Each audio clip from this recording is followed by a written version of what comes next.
Ready, sir. Remove your mask, please sit down and give us your brief introduction with the first three preferences.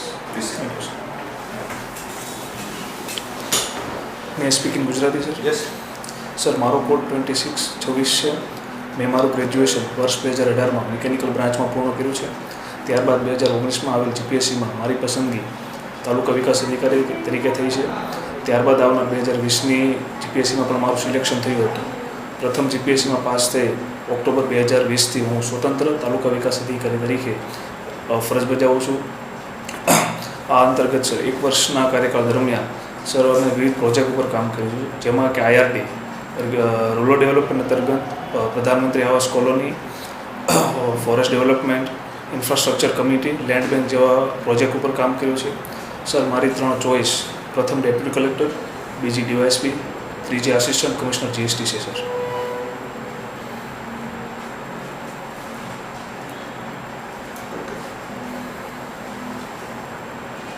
TDO तरीके आप फर्ज बजाई दिया. જી sir. So suppose you get a chance to become deputy collector જી sir. in this attempt.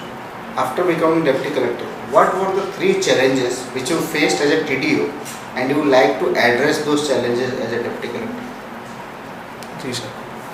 Sir એવા કોઈ challenges કે જે ટીડીઓમાં અત્યારે અનુભવાતા નથી કે જે તાલુકા ડેપ્યુટી કલેક્ટર તરીકે સુધારી શકાય, પરંતુ જો સર અલગ ઇનિશિયેટિવ્સ લેવાની વાત થાય તો સર એટીવીટી નામની મારી ગ્રાન્ટ આવે છે, જેના અધ્યક્ષ પ્રાંત સાહેબ એટલે કે ડેપ્યુટી કલેક્ટર હોય છે. તેના અંતર્ગત રહી અને આખી વિકાસના કામોનું આયોજન કરવાનું હોય છે. તો સર એમાં વધારે લોકોને ઇન્વોલ્વ કરવા, ગ્રાસ રૂટ ઉપર શું જરૂરિયાત છે એના આધારે સર એક સારું કામ કરી શકાય છે.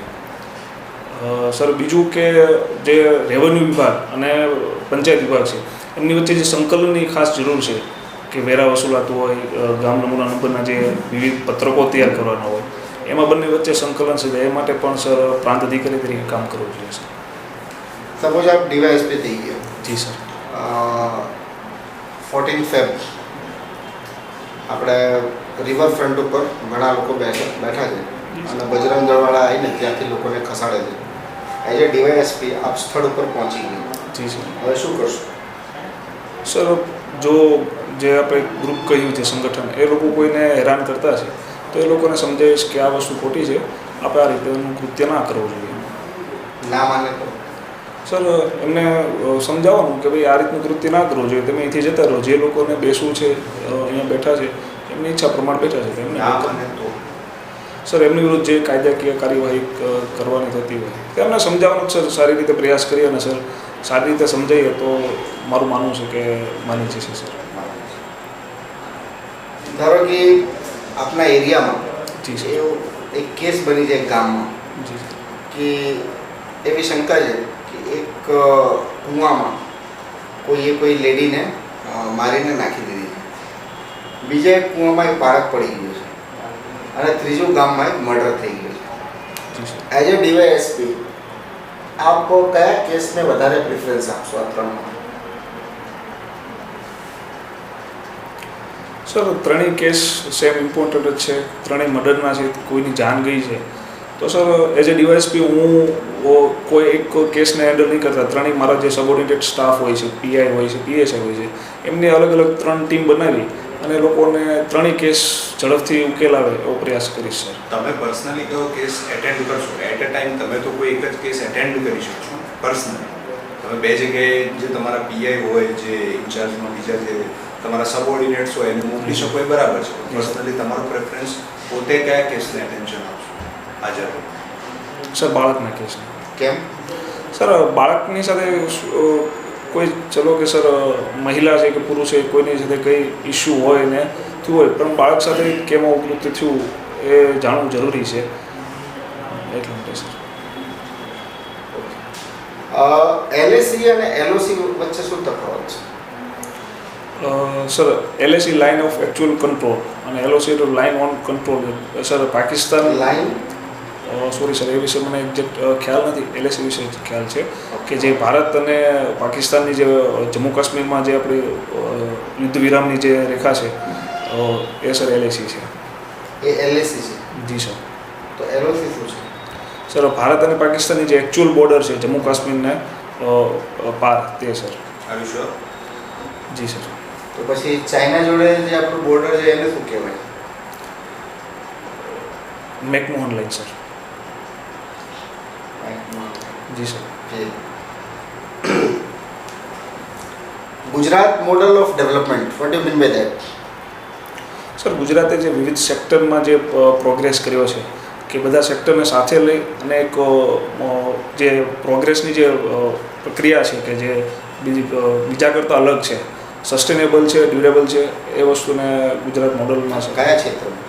સર હરેક ક્ષેત્રમાં ગુજરાતે સારો વિકાસ કર્યો છે. ગુજરાત મોડલનું સર મેઇન પાસું જે છે કે બધા ક્ષેત્રને સાથે લઈને ચાલ્યું છે Gujarat. So do you think that Gujarat is a developed state considering these parameters like IMR, considering MMR, considering Gender Development Index, considering Human Development Index, considering Happiness Index?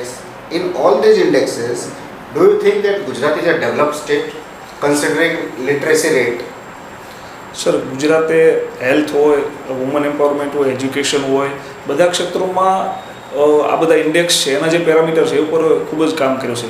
જેમ કે સર અમે જે રૂરલ ડેવલપમેન્ટમાં કામ કરીએ છીએ, પંચાયત સ્તર ઉપર કામ કરીએ છીએ કે જિલ્લા વહીવટીતંત્ર સાથે કરીએ તો સર હરેક દર 15 દિવસે અમારે એસડીજી ઇન્ડેક્સની મિટિંગ થતી હોય છે. એમાં બધા પેરામીટર ચર્ચવામાં આવતા હોય છે. તો સર ચોક્કસ હું કહીશ કે ગુજરાતનું જે ડેવલપમેન્ટ થાય છે એ આ બધા વિવિધ ઇન્ડેક્સોના પેરામીટર અને એને ધ્યાનમાં રાખીને જ થાય છે. But I think it is a more of a marketing gimmick. You know એનું કોઈ એવું ઓન પેપર બધું થતું હશે પણ તમે પોતે ફિલ્ડમાં જો તમે અનુભવ નથી કર્યો કે સ્પિરિટમાં નથી એનું ડેવલપમેન્ટ? ના સર, ખરેખર આ ગ્રાસ રૂટ ઉપર જોવા મળે છે. હાલ કયા ડિસ્ટ્રિક્ટમાં છો as a TDO? Sir Botad ડિસ્ટ્રિક્ટનો રાણપુર તાલુકો. અચ્છા, ત્યાં કોઈ ટ્રાઇબ કરવું એમ શેડ્યુલ ટ્રાઇબ કોઈ બોટાદની હોય એવી કોઈ? ના સર, શેડ્યુલ ટ્રાઇબની વસ્તી ત્યાં ઓછી છે. કોઈ એસસી? હા સર, એસસીમાં ખરું. ત્યાં એ લોકોની શું તકલીફો છે? તમે એઝ અ ડેવલપમેન્ટ જે વિકાસ અધિકારી તરીકે તમને શું લાગ્યું એમની તકલીફો શું છે? સર અત્યારે તો સરકારની જે સ્કીમો છે, સરકારે જે પ્રમાણે કામ કર્યું છે એ પ્રમાણે સર મોટાભાગના લોકોની જે નીડ છે એ સર ખૂબ સારી રીતે છે.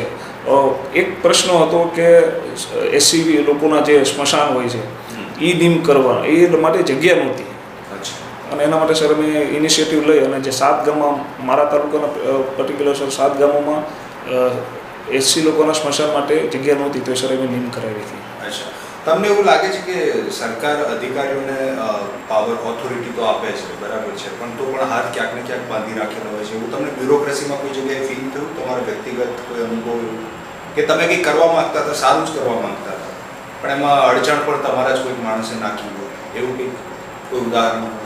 ના સર, એવી કોઈ હજી સુધી નથી. ના સર, એવી કોઈ વસ્તુ મારે ધ્યાન નથી. જીઓગ્રાફી વિશે તમારું કેવું છે? મારો વિશે ઇન્ટરેસ્ટ હતો જીઓગ્રાફી સબ્જેક્ટમાં કે? હા સર, મને બેઝિક ખ્યાલ છે. ઓકે, હું એવું પૂછું કે કોઈ 3 એવા geographical wonders, it can be geographical features or phenomena, એવા કોઈ પણ 3 નેચરલ જીઓગ્રાફિક વન્ડર્સ તમારે કેવા હોય પૃથ્વીના તો તમે કયા મેન્શન કરશો? હિમાલય, ઓકે, આપણું હિન્દ મહાસાગર અને ગિરનાર. જી સર. પેસિફિક ઓશનની કમ્પેરિઝનમાં હિન્દ મહાસાગર કઈ રીતે એમ તમને વધારે આમ અજાયબીપૂર્ણ લાગ્યું? શું રીઝન? પેસિફિક મહાસાગર છે એ પણ મોટો સારો અને વિવિધ સ્ત્રોતો ધરાવતો મહાસાગર છે, પરંતુ જે ઓશિયન, જે ઇન્ડિયન ઓશિયન છે એમાં જે ઉર્જાના સ્ત્રોત છે, મિનરલ્સ છે, ફિશરીઝ છે એ બધું વધારે છે. પ્લસ ઇન્ડિયા માટે સર એ સ્ટ્રેટેજિકલી ખૂબ મહત્ત્વ ધરાવે છે. મેં તો જસ્ટ જીઓગ્રાફિકલ વન્ડર્સ મેં કીધું એટલા માટે. વન્ડર્સ સર, અને જીઓગ્રાફિકલ ભૌગોલિક રીતે. સર ભૌગોલિક રીતે જોઈએ તો હિન્દ મહાસાગર છે એમાં વધારે સાયક્લોનનું પ્રમાણ રહે છે સર. ઓકે, એન્ટાર્કટિકા અને આર્કટિક, જી સર, આ બંનેને મારે એક જ વાક્યમાં સાંકળી લેવા હોય અને બંનેને ડિફાઇન કરવા હોય તો કઈ રીતે કરી શકાય? આર્કટિક અને એન્ટાર્કટિકા. સર પૃથ્વીના બે ધરી છે. પૃથ્વીની 2 ધરી છે. 2 ધરી? બે એક્સિસ તો એક જ હોય, 2 પોલ્સ છે કદાચ. જી સર, 2 ધ્રુવ છે. જી સર. ઓકે, ના અને જીઓગ્રાફીમાં શું એટલે બંનેને ડિફાઇન કરવા હોય મારે તો આર્કટિક શું છે અને એન્ટાર્કટિકા શું છે? આર્કટિક મહાસાગર છે, એન્ટાર્કટિકા ખંડ છે. ઓકે, અને ફ્લોરા અને ફોના વિશે જણાવશો? એન્ટાર્કટિકાની સ્પેસિફિકલી ફ્લોરા અને ફોના. સોરી સર એ વિશે ખ્યાલ નથી. ઓકે, સપોઝ આપણા એન્ટાર્કટિકામાં જે રિસર્ચ સેન્ટર્સ હોય છે, તો જી સર. ઇન્ડિયાના પણ હશે જ કોઈને જી સર. કોઈ, ત્યાં આગળ કોઈને કોઈ આપણું સાયન્ટિસ્ટ પણ હશે જ, જી રાઈટ? સર. તો સે ફોર એક્ઝામ્પલ એના પર પોલર બિયર એટેક કરે છે, ફેટલ એટેક નથી, થોડી ફર્સ્ટ એડની જરૂર છે, તો એની પાસે ત્યાં શું ઓપ્શન્સ અવેલેબલ હશે? સર તેમની પાસે ફર્સ્ટ એડ કિટ હોય છે. અચ્છા, પણ એન્ટાર્કટિકામાં પોલર બિયર હશે? Oh sorry sir. Okay, okay sir.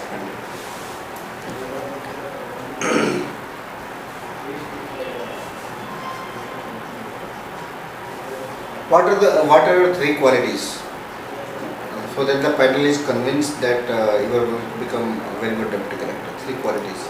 Sir honesty, empathy, hardworkship. Okay.